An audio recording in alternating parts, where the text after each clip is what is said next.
Catch the Torah wave, everybody. Hey, welcome again to our Genesis class live from Jerusalem with Rabbi Chaim Goldberg of the Noahide World Center. And we're also joined by many people from around the planet, as usual, in the Zoom room. So let's just jump right in and see how Rabbi Goldberg's doing today. And look forward to hearing. The last couple of weeks were great. I look forward to hearing what he's got to share today. Everybody, good evening from Jerusalem. Hope everything is fine. Everything is okay with all of you. By us, everything is fine. I understand that in the United States today, we have done the picture is jumping or something, or it's only by me? No, it looks like Hans is jumping in and out. Okay.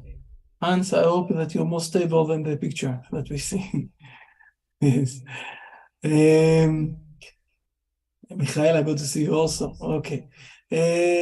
So I've heard that in the United States there is a big cold there. It's a bit, with a storm or something like that. In Canada also. And I hope that everything will be fine and nobody will get hurt or something like that. Fair enough. We had a bus tip over last night, just not too far from me. 53 people rushed to hospital. Whoa! Yeah, it was on the highway, on the ice. It was pretty bad. Wow. Oh, so I knew when to come. I came in a good time. Yeah, it gets pretty rough on the mountain passes in the winter for sure. Okay. Oh. So I hope that everybody will be fine, that nobody will get hurt from something like that. It's a bit of a shame. Even though today I think that we know to deal with those issues much better than in the past. So hopefully. Last week I'm debating with myself for the whole of the day. Yesterday and today about what exactly is the best thing to teach now, because it's also the end of Hanukkah, the last night of Hanukkah. Now we started, last day of Hanukkah, and it's also related with the parsha that we read yesterday. And I'm asking myself all the time, what is the best thing to teach? Something from the parsha, or to continue with the things that we did? But I will say something that is a bit combining them, and then we'll continue to learn things that we are in the stage that we are. For this, we need to read a bit of Hebrew. Do you want to learn a bit of Hebrew tonight? Yeah, you want to? Is it good to learn a bit of Hebrew? So let me put the screen a bit. Dan, everything is on the internet, right? So I don't need to record it by me, right? Excellent. So let's go to Google Docs. Let's do something. I will move it so it won't be not in the right place. I want to write things in Hebrew, and let's move it a little bit. We spoke a bit about the dream. Okay, the Hebrew nation have a dream. We explained the dream of Jacob, that he wanted very much to bring the connection between the heavens and the earth. We explained a bit that the heavens, the meaning of the word heavens in Hebrew, okay, is coming from the word Sham, Harbe, okay? Sham is, and now I'll do it in English, so it will be clear. There, these are right? There, okay? And plus, a lot. Okay, a lot of there. But the word there in Hebrew, I will write it like that, the word there. I'm not sharing the screen. You're more than right. Just a moment. I will share the screen. Just a moment. I'm sorry. Let's share the screen. Sorry. Yes, you're right. Here it is. Okay.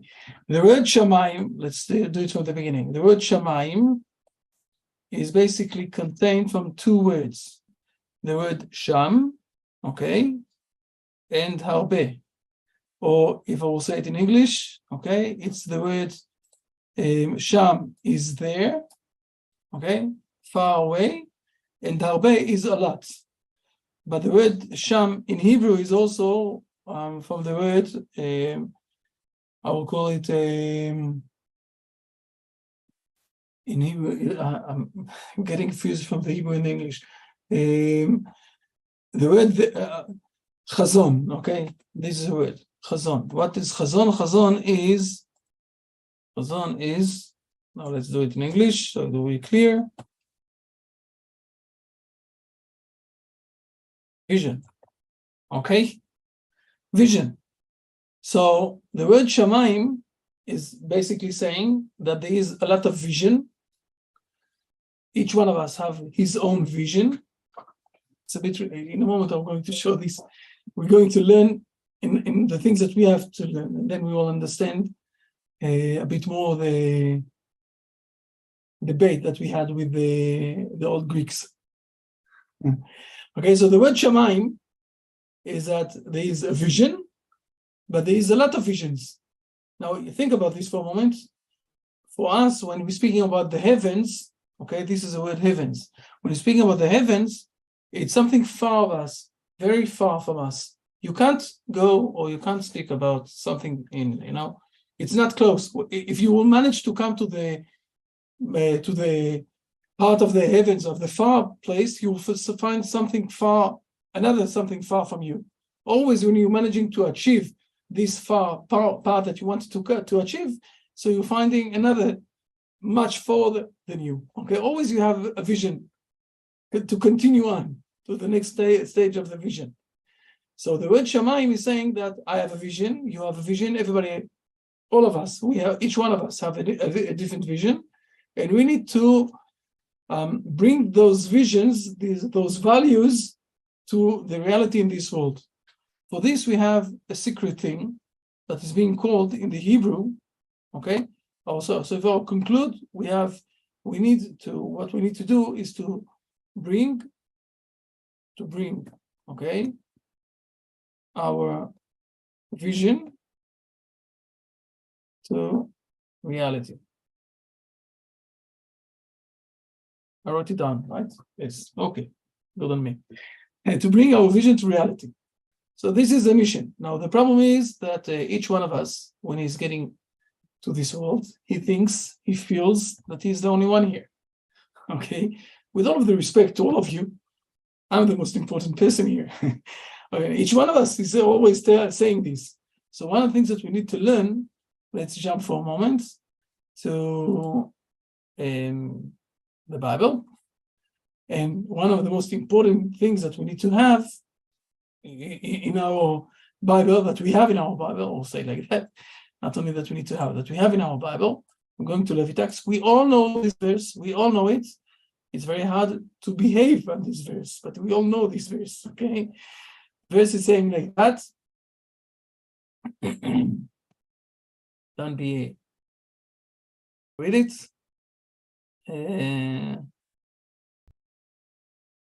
Okay. Please read verse 18. 18. You shall neither take revenge from nor bear a grudge against the members of your people. You shall love your neighbor as yourself. I am the Lord. Now, what is the most important part of this verse?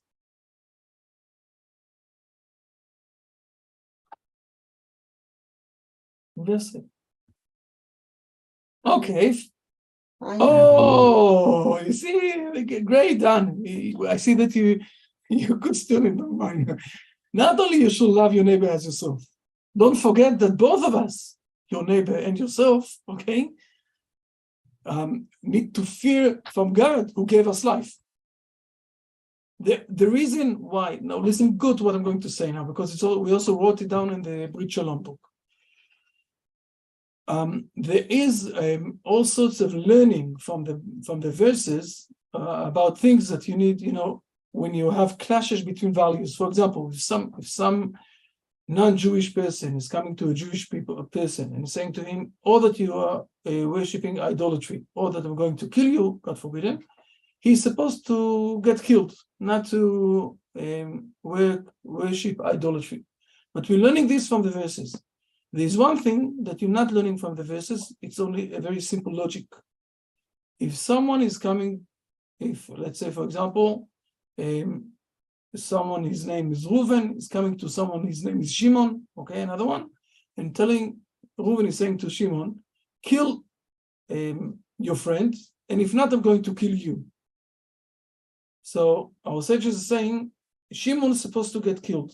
He is not allowed to kill someone else for survive himself, that he will survive. And the reason is very simple, logically, because who said that the blood of Shimon is bluer than the blood of the other one? Okay, who said what blood is more red or more blue or something like that? So logically, both of us got from God life. I am the Lord, I am God, and He Hashem. Therefore, you should love your neighbor as yourself. Say this to Putin. No, I'm serious. You know, I'm speaking about Putin as an example, okay? You see today with this war that we have, that this thing of understanding, you know, they really believe in God, both sides. But to live on the stage that you love your neighbor as you love yourself, this is very hard. Because my vision is to conquer more, and his vision is to conquer more also. So we will fight. And this is where we're saying, where God said to us, okay, that not only God created the earth, but He also created the visions for all of us. And what we need to learn is how to live together. So this is the word Shamayim, as I explained, okay? And we need to bring our vision to reality with, I'll say like that, with love, one to each other, okay? And not only with love, also with, how do you say it?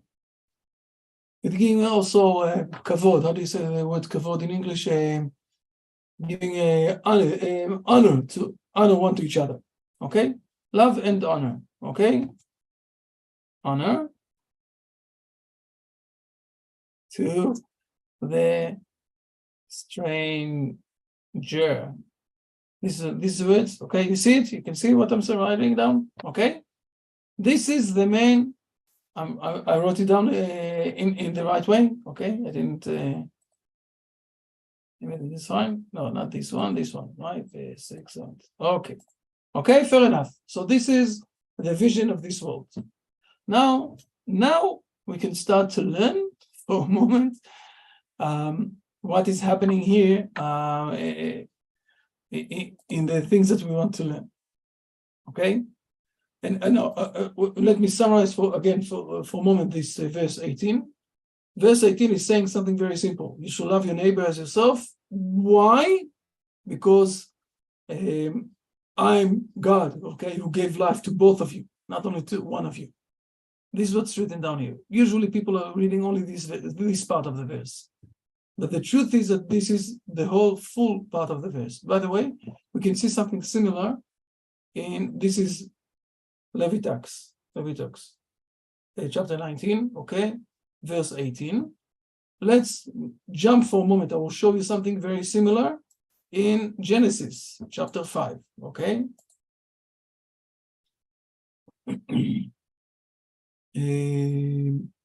Please read verse number 1. You see, Genesis chapter 5, verse 1. What is written down here, please? Verse 1, this is the narrative of the generations of man. On the day that God created man, in the likeness of God, He created him. Again, we see the same thing. We're speaking about the narrative. We're speaking about that each one of us have his own narrative. I think that today, it's not coincidence that they use this word. If you will go to the James King version or others, you won't find the word narrative, I think. I'm not sure. I didn't check this up. But the word narrative today is each one of us have his own narrative, okay? On the one side. On the other side, we need to remember that each one of us have his own narrative because he is being created in the image of God, because he is part of the, I will say, of the will of God in this world. I'm speaking mainly if he wants to do good things. If he wants to do bad things, it's a bit different and it's a bit in a different way, okay? But basically what we see here, it's the same, it's a similar. You can't speak about giving space to others if you don't understand that the basic of things is starting with God who created us, that gave us this one stage ahead, one step deeper, one step more for the spiritual side that we have. Fair enough. So now let's jump for a moment to what is happening with Jacob. Jacob, he have a dream. His dream, the dream of Jacob, is to bring the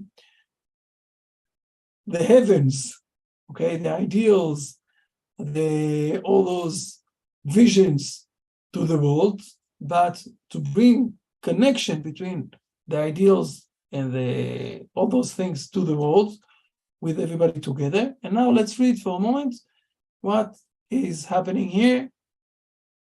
Let's start. Please, verse number 1. 1. Now Jacob lifted his feet and went to the land of the people of the east.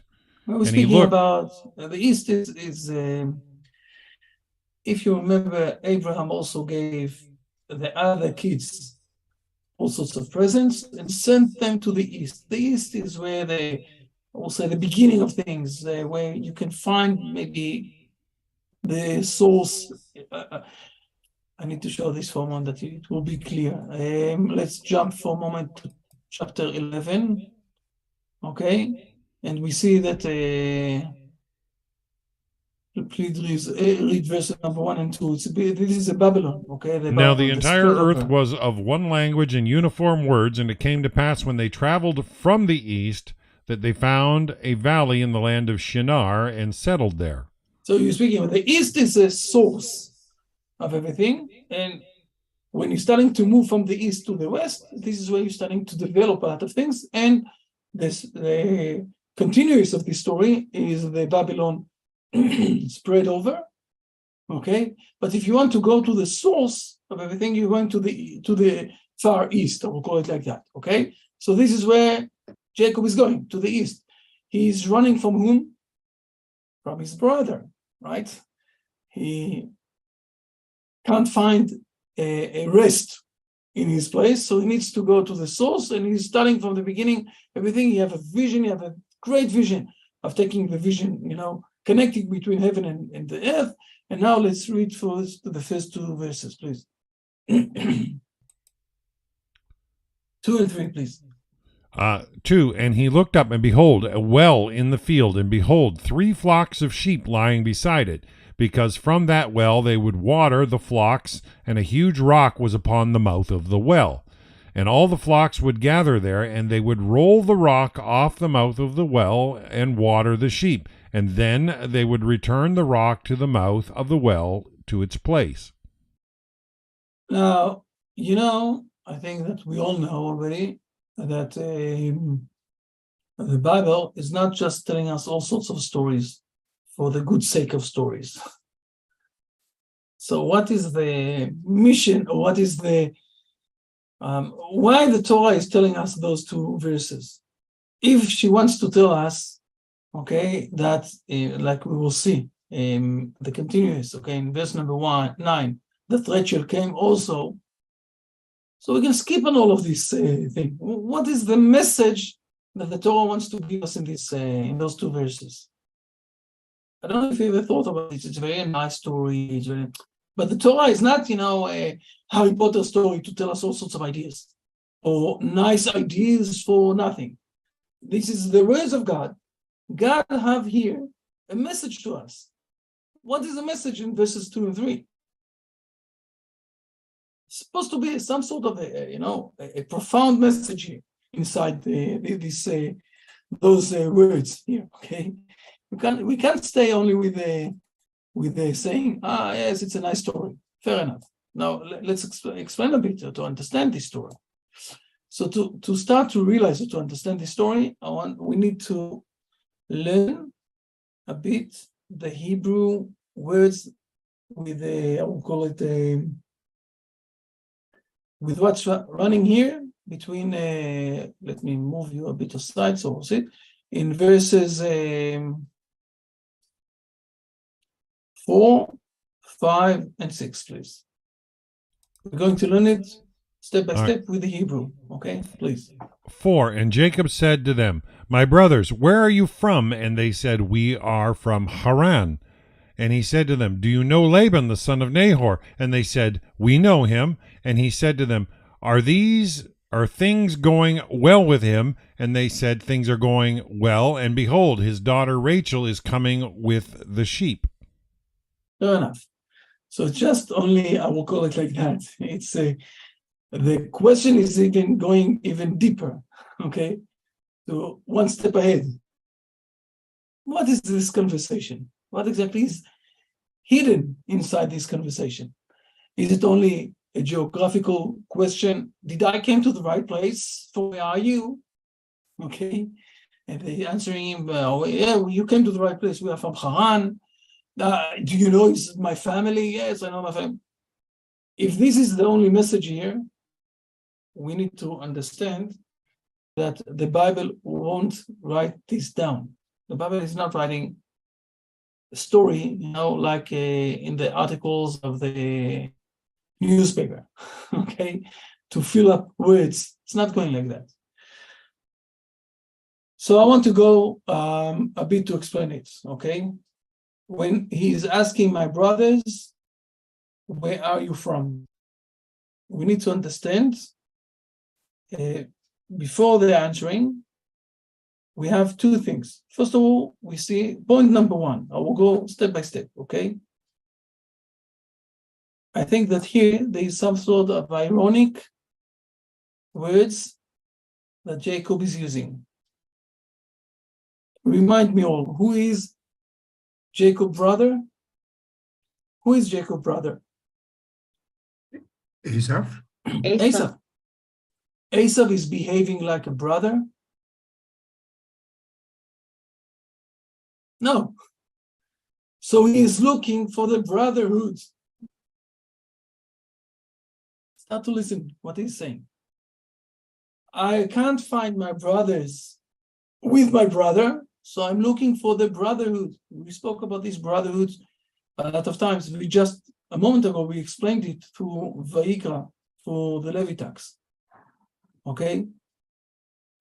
Treat your neighbor like yourself, because we all came from God.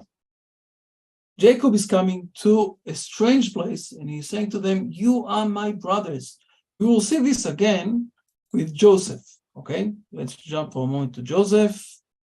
And we will see that Joseph is also asking for his brothers. You remember that? I think it's here. Just a moment. Let's see.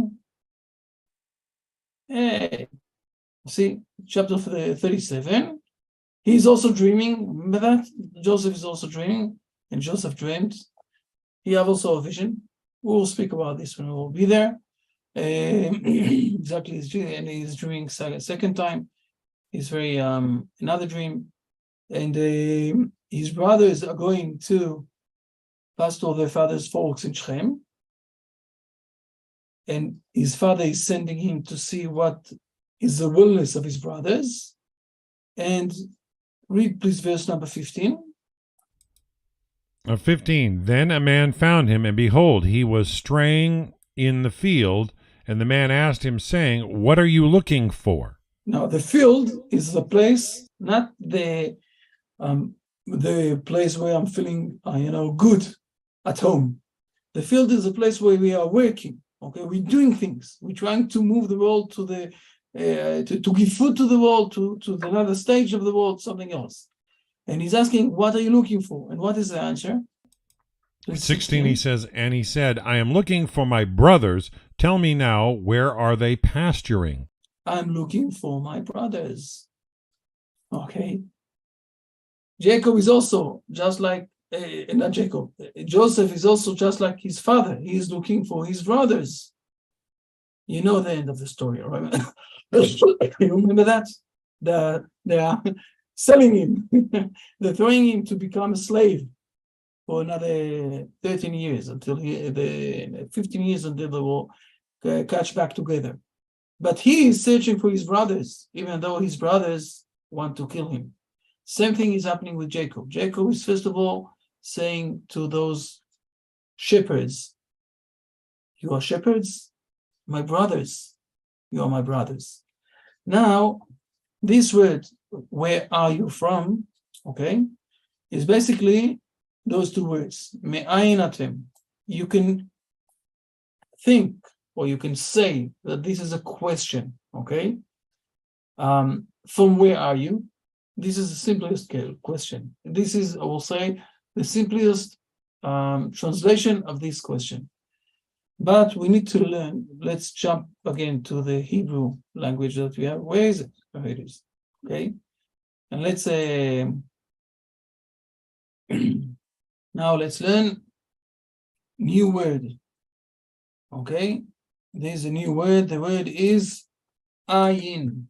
It's in English, sorry. Ayin. Okay. Now the word ayin, this is what is written down here. Okay, you see? Me'ayin. From where? Me'ayin, it's two words here, okay, inside. It says, let's say it like that. Me'ayin. Okay, it's in English, it's from, the word M, this letter M is from. Ayin is from the nowhere. I'll call it like that, okay? Ayin is nowhere. This is the word ayin. How do you write nowhere? I don't know. I don't remember. Ayin.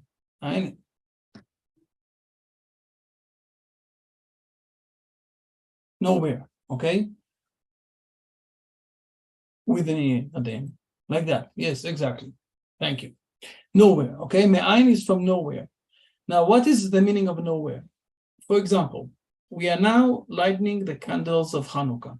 They are small candles, small, tiny, bitty candles. Now, if you will go to a dark room and you will put these lights, it will defeat all the darkness, right?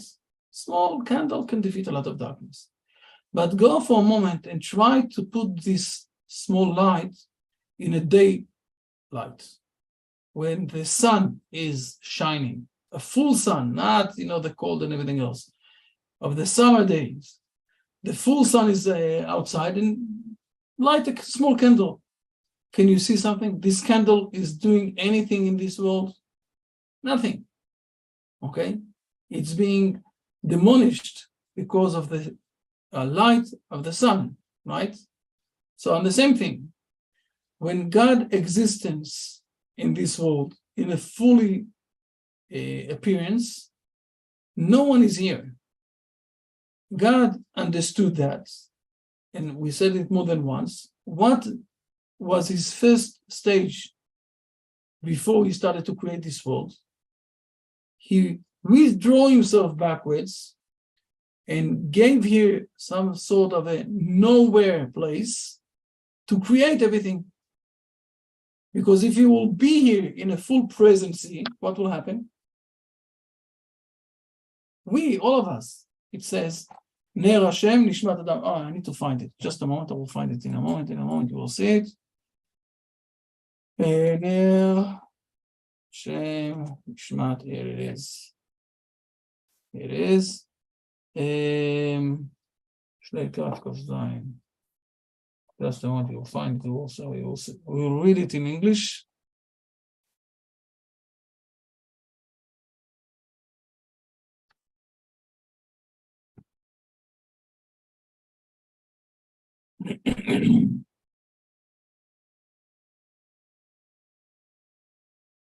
Please read verse number 27. I'm in chapter, I'm sorry, Proverbs, okay, chapter 20, and we're going to read verse number 27, please. Verse 27.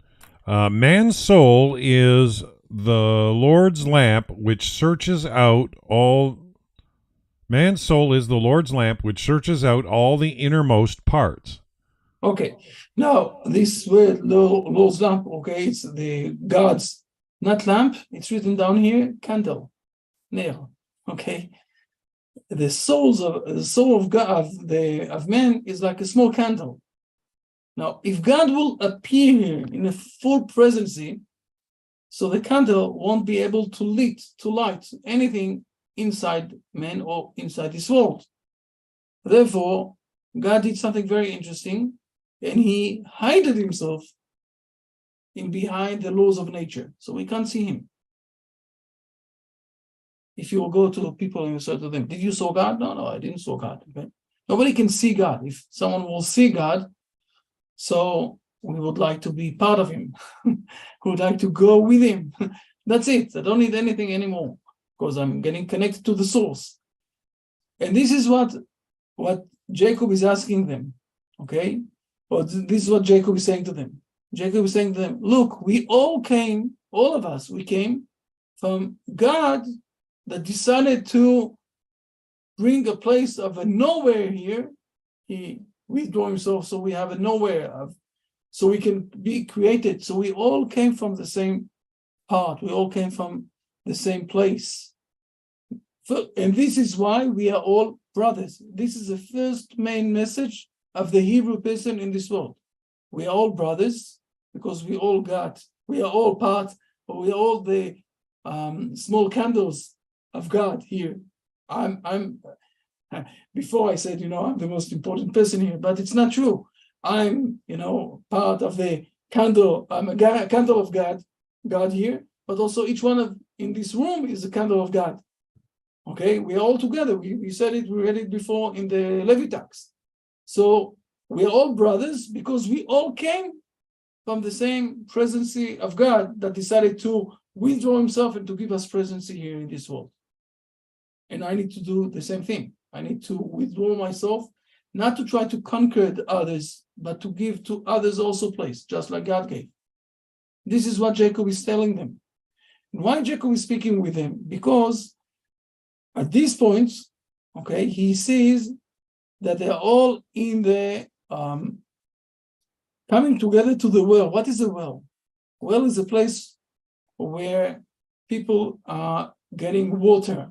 With all of the respect, the water is the first thing that is giving us life in this world. We need water. Okay, our body is between 70 to 80% water. Okay, so especially in the old days, but also today. But the only thing today is that we are so used in the modern world to open the pipe at home and to find water there. 80 years ago still, our parents went to the field to try to pump the water. Only in the last 80, 90 years, they managed to start to put all the water inside to the, to the homes, wherever they are. So he finds that they're going to search for the source of life, the well, in the field where the people are working to move the world to the better stage, okay? And there are shepherds. So he understands that those are the people who could be his brothers, the shepherds, and that they understand that they need to find the source of life. Okay, but what are they answering him? If we are going to a stage that it's not the stage of just asking from where are you, maybe I'm in the right place, and they're answering him, we are from Haran. So what are they answering him? They're answering him that they are from Haran. So we need to understand what is Haran. What is Haran in Hebrew? Where is it? Here it is. Okay. What is Haran in Hebrew? Do you know? Okay. Haran is the word Charon Af. Now, how to say this in English? We're going to say this together, okay? Let's jump for a moment to the first time that the word Haran, this place, is being mentioned in the Bible. A lot of times we just need to find the first time and to see what Rashi is mentioning there. Then it will be much easier to understand what is the meaning of this word, okay? Now we'll find it in the, no. We wanted to go to Genesis, just a moment. We want to chapter. Okay. We have here while Terach is taking Abraham, Lot, and Haran to go to out, okay, from Haran, from the land of Canaan, from the Ur of Chaldees. He's coming to Haran. And please read verse number 32. 32. And the days of Terah were 205 years, and Terah died in Haran. So this is the first time, basically, or those two verses that Haran is being mentioned. So let's see for a moment Rashi. Sorry that I'm jumping up. Let's see Rashi here about Haran. There's a big Rashi here, but we need to find it. Okay. This is what we need. In Haran, the nun of is inverted to tell you that until Abraham appeared, the wrath of the Omnipresent was kindled. That's it. This is enough. This is the main thing, okay? It's to tell us. Rashi here is using something. I don't want to go inside to the Hebrew, too much to the Hebrew, okay? The most important thing here is to say the word Haran, and you see that it's bringing also the same thing, the word Haran, okay? How did you say it in the English? The wrath of the was kindled. What is kindled? Like it, exactly. Yes, kindled. Yes, okay, fine. Okay, so the word Haran, this is in English, this is the understanding of the word Haran, okay? The word Haran is basically saying Haronaf, okay? I will do it big as the others. Is kindled, okay? It's a fire. God is very upset. You said to us, Jacob, that we all came from the nowhere that God created to give us space. This is what you said to us. You're not right. We all came from the kindle of God. Okay, this is what they're answering him. We are from Haran. We all came from the kindle of God, who created this world without any vision, without any future, without any reason. Okay. If I would try to take it to our days, we have the existentialist philosophy. Okay. We can use a bit, we said it a bit in the Kuzari, we learned it about lately. There was a very big scientific who said that everything is coming from the law. Wow, he died not long time ago. He was in a wheelchair. What's his name? Forgot his name. Stephen Hawking. Stephen Hawking. Yes. We said his name a few times. The Stephen Hawking. What exactly Stephen Hawking is saying? There is no God here. He is saying it. Go to the Wikipedia. You will find all the quotes and everything else. He says there is no God here. Okay, and the world started coincidentally. Okay, from where the world started? What was the first law that started everything? The law of gravity. Okay, so in other words, what exactly is he saying? There is a reason maybe for all of us as human beings, when we're doing things with a reason. But the world wasn't with any reason. It started by itself because of the law of gravity. There is no God here, nothing. We don't need to explain it with God or anything else. So basically, he is starting to read the Bible in verse number 2. That everything here was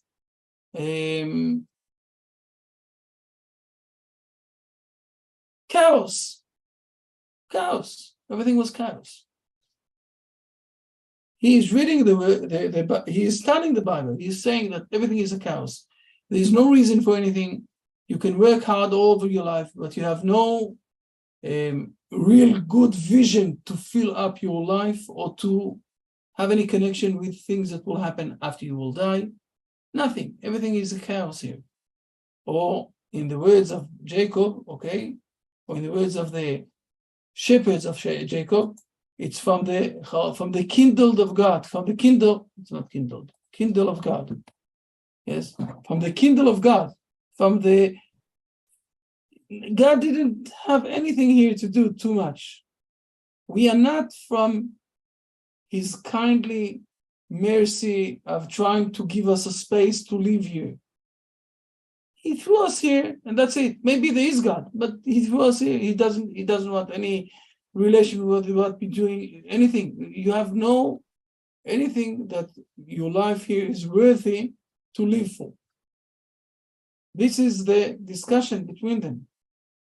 We need to understand the profound side of the discussion between the shepherds and Jacob. Jacob is saying, first of all, we are all brothers. Secondly, we came from the mercy of God. Jacob is reading the first verse of the Bible. God created everything here. Okay, he did it some sort of a chaos, so we will be able to repair everything. Fair enough. But everything started with God. This is the first message that Jacob have. They're answering him, no, everything is coming from the kindle of God. You know, God was very angry. He threw us here and he went away. Okay, so this is where Jacob is a bit, I will say, surprised. So he's asking something very simple. Do you know Laban, the son of Nahor? I have here a family. Have you ever heard from this family, the family of the Hebrew people, who are speaking about the brotherhood, who are speaking about God? Okay? And the answer that they're saying to him, we know him. But there is something there that managed to bring a crash between them, that even though they know his message, they're not accepting his message. We need to understand why. We need to understand why. This is one of the things that Jacob is trying to find. And then, the second message now that Jacob is going to ask him, okay, if you know him, look good, because it's, what is the word? Do you know this word in Hebrew? The word shalom. Have you heard ever about this word, something? Okay? And this is what he's asking them. He said to them, if you know him, okay, are things going well with him? Hashalom lo. Okay, and they said, things going well with him, okay? And this is the word that the Bible is using, the word shalom. Shalom is peace. Okay? It's not something else. The word is peace. Hashalom, okay, they're asking, shalom is the word peace. Remember that, of course. You all know that. The second message, another message that the Hebrew person is always saying, in everywhere that he's going, he's first of all, he's saying, he's looking for, wherever the Jewish person is coming, Jewish or the Hebrew person is coming, he's looking for brotherhood. He is looking to teach that there is God that is giving mercy to this world, okay? And that we can live in peace, all of us, and we need to find a way to live together. Not always in all the places people accepted this, okay? But this is I will say, the naive side, or the vision side of the Hebrew person who is coming everywhere in the world. But the shepherds, even though they are shepherds, those are people who are leading, they don't accept it. Okay? And then this is where Jacob understands that he needs to build up, first of all, his family to become a nation. Who is going to be his wife, his main wife? Rachel. So he's leaving them and he's going to Rachel. Okay? This is what the story is telling us. One of the most important things to see here is that even though, now going back to verses 2 and 3, even though we spoke about the well, and the well is where they find the truth, the place of life, what will give them life, they are not willing to share this with others, only when they are together, and then they need to close it. Okay. We saw something similar with the shepherds of Avimelech against the shepherds of Isaac. where the shepherds of Isaac all the time were drilling for wells to give life, and the shepherd of Avimelech were closing the wells that they were trying to dwell. I don't know. Again, today we're doing all those things with machines, and we have a bit more knowledge of the science to know exactly where to go to find the water. Okay, but in those days, the truth is to dig to a place of where there are waters. There are 3 stages. Okay, in the beginning, it's very hard, and you find nothing. And then you managing, second stage is that you're managing to find something, but the water is very dirty with a lot of sands or a lot of things there. And you're saying to yourself, for this I'm dwelling, you can't drink it. And then you need to continue on to dwell a bit more, the third stage, and then suddenly the water is springing out from the land. So today we're doing all of this with machines, we're not working hard, whatever it is. In those days, think about this for a moment, okay? They were working hard to find those waters. So it's more teaching us, I'm saying, on a parallel, or to explain to us in the idea of trying to find the source of life, but still they won't accept of doing. They want to close it, okay? The truth. They don't want to spread it over to everybody else. It only together, but no one will take it instead. If someone else is not there, the other one won't take it, or something like that. And why there are 3? Because the history of the Hebrew nation were in 3 places, what we call 3 exiles, whatever it is. So there are more explanations to what is happening here. But we need, again, I'm going back to the source, to the beginning. From the beginning, it's not some sort of telling a story like in the newspaper. He went there, he saw some sort of a well, and he spoke with people, and he managed to understand that he's in one. No. There is a message here that the Hebrew person is trying to find the brotherhood, is trying to explain or to express that God is leading this world, and he's trying to find the peace between the brotherhood, between the people around that where he is staying. This is the main message here, okay, of those verses. If there are any questions here, good. If not, we'll continue for another thing that I want to show you. But yes, please, I'm with you. Everything is clear. Maybe everything is clear. I don't know.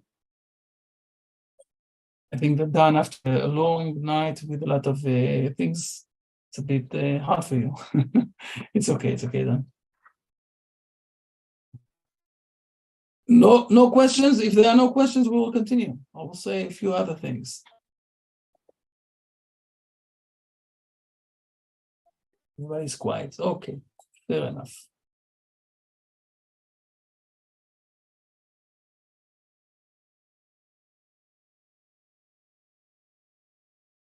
Okay, so I will say something else. I will say another one more important things. One more important thing. We have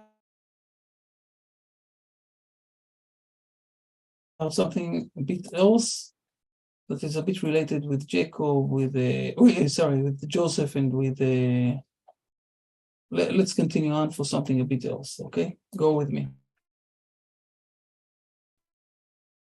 I'm going to a new page, and we have this. Okay, we have a verse in Proverbs also that says Sheker achen hevel hayofi. Okay, now I don't care about this part. Never mind now. I want to speak about this one. Okay, hevel hayofi. It says like that. Yofi is beauty. How do you write beauty?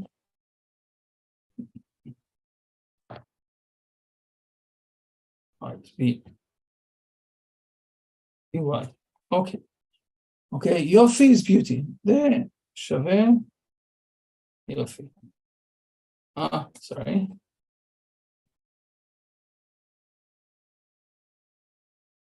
Okay, beauty.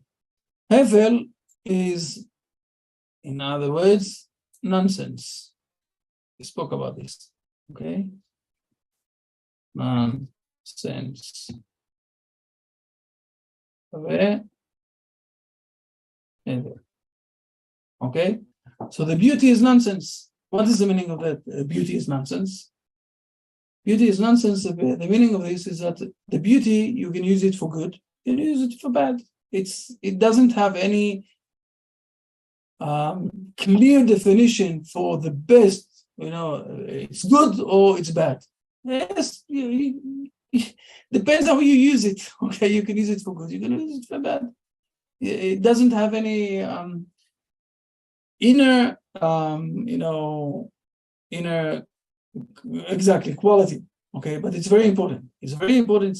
It's giving a very high level, I will call it, it's giving good feeling, okay, for people, okay, to be in a, I didn't word it in the right way, right? Nonsense. This is how you write it. Okay, fair enough. With the okay, nonsense, yes. Okay, so you're saying basically that beauty is not something that have by itself inside inherited a value of good or bad. It depends how you use it. We also remember that the second son of the history, okay, was Cain and Abel. What is Abel? Hevel. This was his name in Hebrew. Okay, you want to see this? Show you for a moment. Let's jump for chapter 3. No.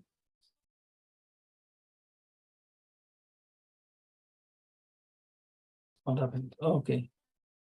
Another one. Sorry. Oh, it is. Okay, now man knew his wife Eve. She conceived and born Cain. Okay, and the second one, and then she continued to be his brother Abel. How do you write Abel in Hebrew? See? You all see that? Hevel. Just exactly what we wrote here just a moment ago. Hey, Hevel. Nonsense. You don't know exactly what will happen with this boy. He doesn't have anything with himself. Now, Joseph, I'll say it like that. I'm going to say to you a secret.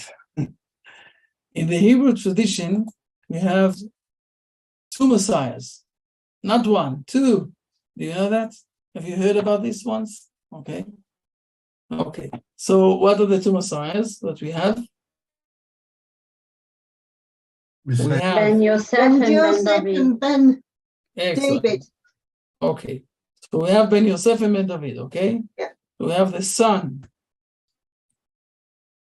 Okay, of Joseph. And we have the second one is the son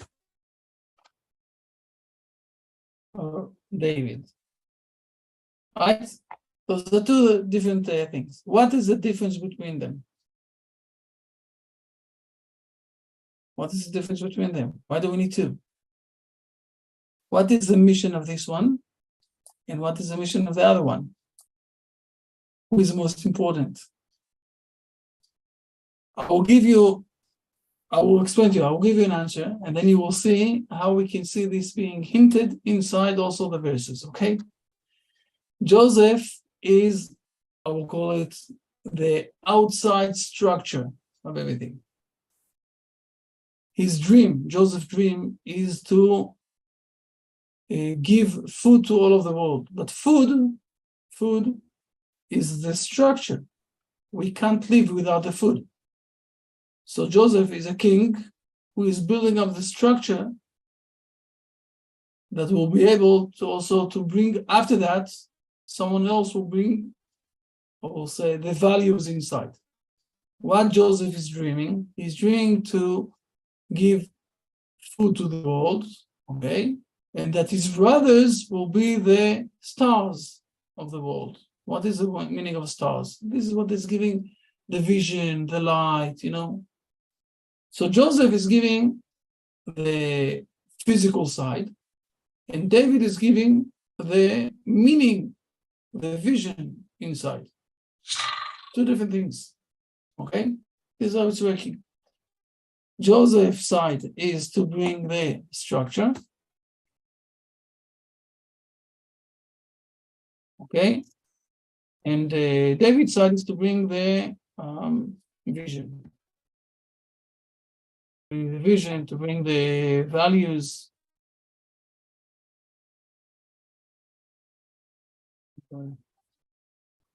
Okay, bring the vision, to bring the values. It's a little bit small, so it will be together. Okay, this is a Mashiach ben Yosef, Mashiach ben David. Now let's jump for a moment.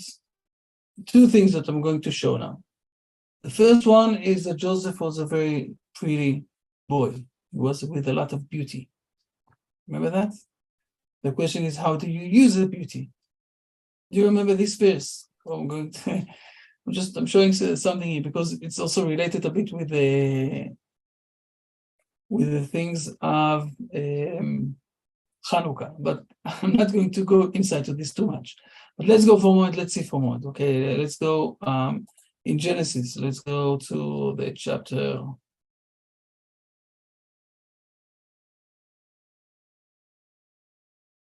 I think it's here. Just a moment.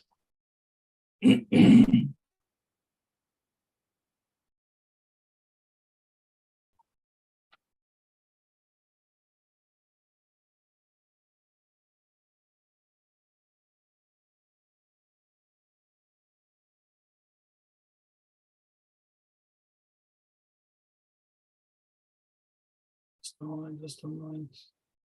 Not this one, another one.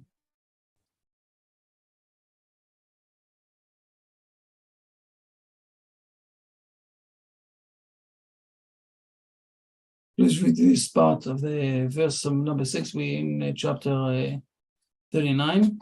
Okay, at the end of chapter 6. What is written down? Done? Can you scroll down a little more? I can't read 6. Okay, and Joseph had handsome features and a beautiful complexion. Fair enough. Remember that we said that everything that is related with the beauty is a nonsense. You don't know how to use it. So the wife of his master tried to use it to the bad side. He was strong enough not to go there, right?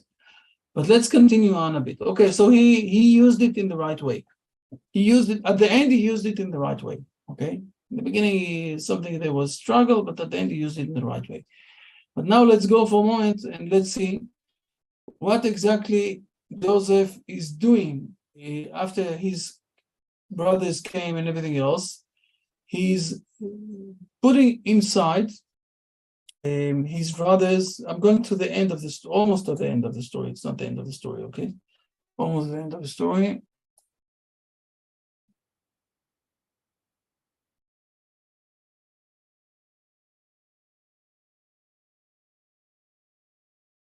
Come on.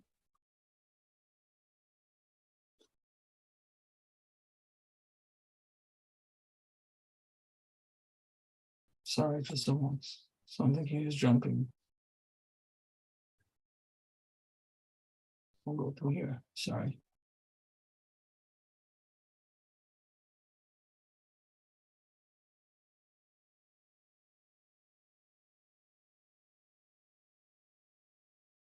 Please read for a moment verses number 1 and 2. Number 1, and then he commanded the overseer of his house, saying, fill the men's sacks with food as much as they can carry, and put each man's money into the mouth of his sack. And my goblet, the silver goblet, put into the mouth of the sack of the youngest and his purchase money. And he did according to Joseph's word which he had spoken. So what exactly is he putting there inside? What exactly is he putting there? The silver goblet, right? He's putting inside the youngest one. If I remember correctly, when I'm taking a silver goblet, it's only the structure. What are you going to put inside there? What are you going to put inside the silver goblet? What are you usually what are you putting inside? Wine. You know what? Wine. Exactly. So Joseph understand that he's only what? The structure. He's going to give only the cup. He's not going to give what is going to be inside. Let's see for a moment who is going to be the one that is going to give something inside. Let's jump for a moment to the blessings of Jacob at the end of this of Genesis. And let's read for a moment what is going to happen. What is the definition of Judah? Okay, the master of David. Judah, you see? Let's read this for a moment. Judah, as for you, your brothers will acknowledge you. Your hand will be at the nape of your enemies. Okay, so everybody will acknowledge that you are the master, you are the king. And now let's read for a moment what exactly one of the definitions of Judah. Please read verse number 11. 11. He binds his foal to a vine, and to a tendril. Enough. This is enough. This is enough. This is enough.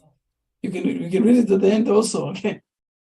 So while Joseph understands that he's only the cup, who is going to put the inside, or say what we said, the vision, what is going to be fulfilled inside the cup, the wine inside? Judah. This is exactly those two that we spoke about. Joseph is the structure, the cup, okay? And David, King David from Judah, is putting the vision, the values, the wine inside. By the way, the wine is one of the only things that the juice of the wine is a much higher level thing than the grapes themselves. So the inside is a higher level than the outside. So we have the one that is bringing the structure, the cup, and we have the one that is giving the vision, the values that are inside the grapes. The values of the inside, the wine. Speaking about Joseph and David. Joseph is a bit like the Abel, okay? Nonsense. Abel is something that could be killed by Cain, or could be used for higher level with King David, that will put inside the structure higher level.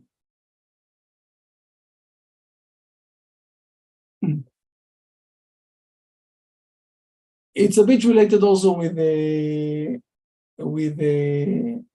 Greeks, because the Greeks, okay, it's written down about the Greeks that I'm going to have to write it here, okay? Let's use Yaft Elohim Yefet Ishkon.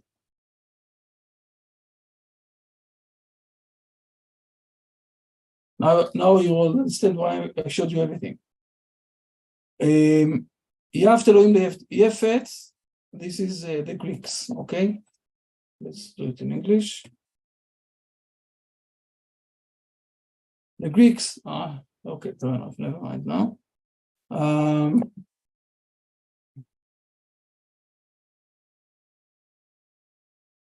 No.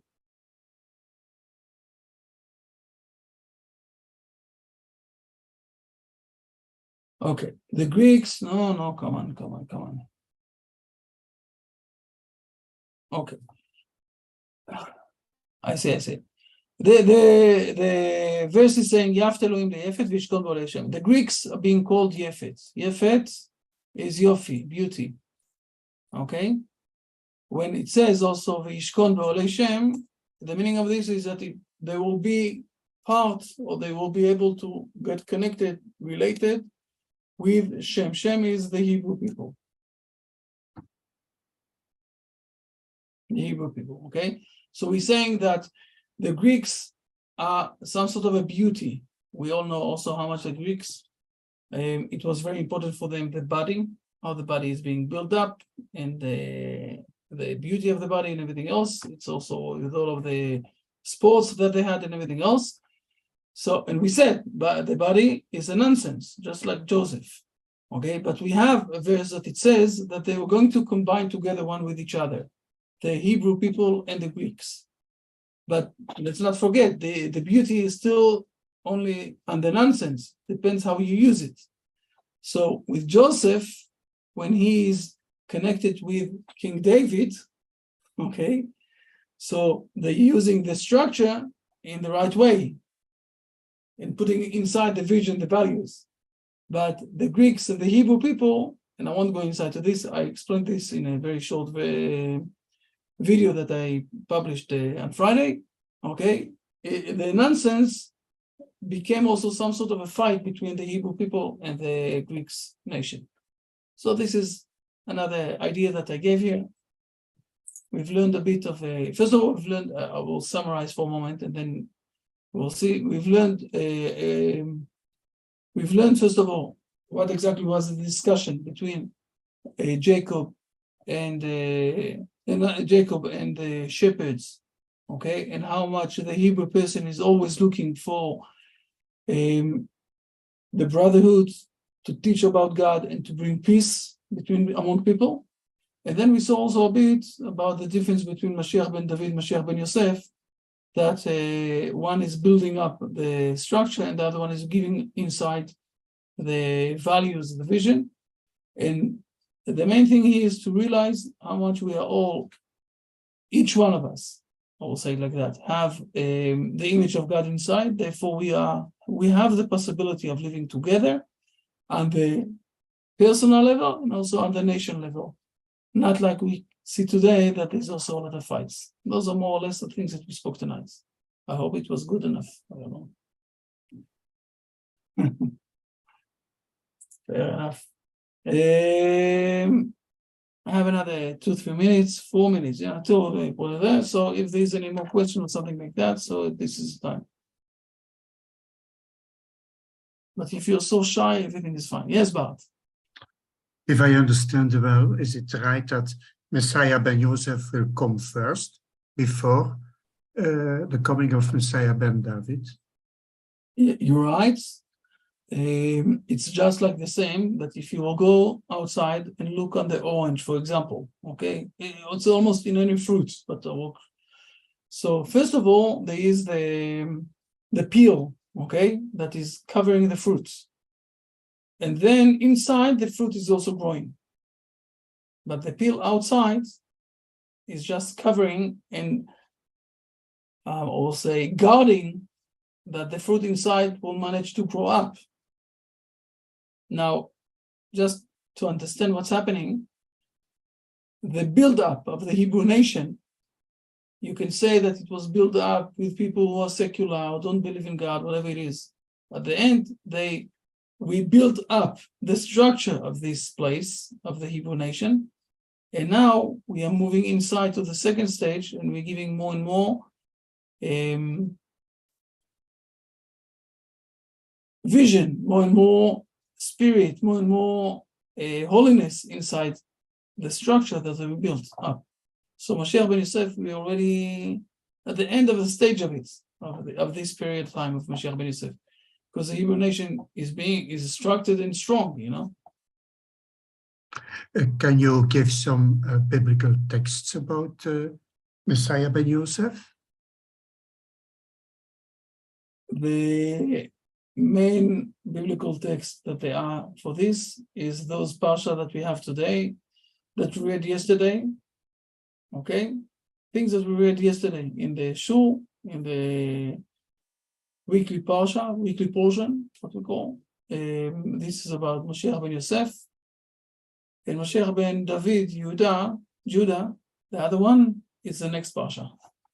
But those are the 3 parshas that we're speaking about, you know, especially what we had yesterday. Thank you.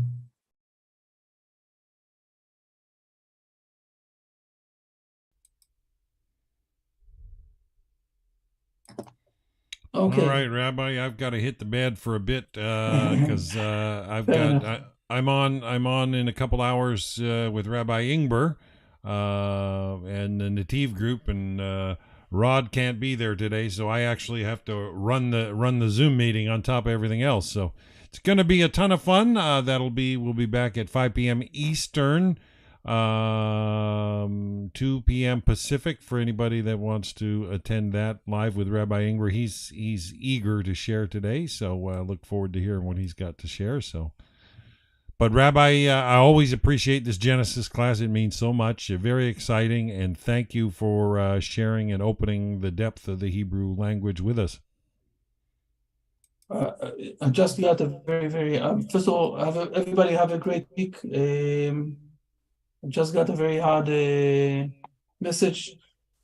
Blessings for everybody. I must go. I'm sorry. Okay. See you all, folks. Bye. All right, so Rabbi, are we on for next week? Tentative? Yes. Hopefully, all right, so there you have it, folks. We're aiming to be back next Sunday, same time with more Genesis class. So catch the Torah wave, and we'll see you then. Bye for now.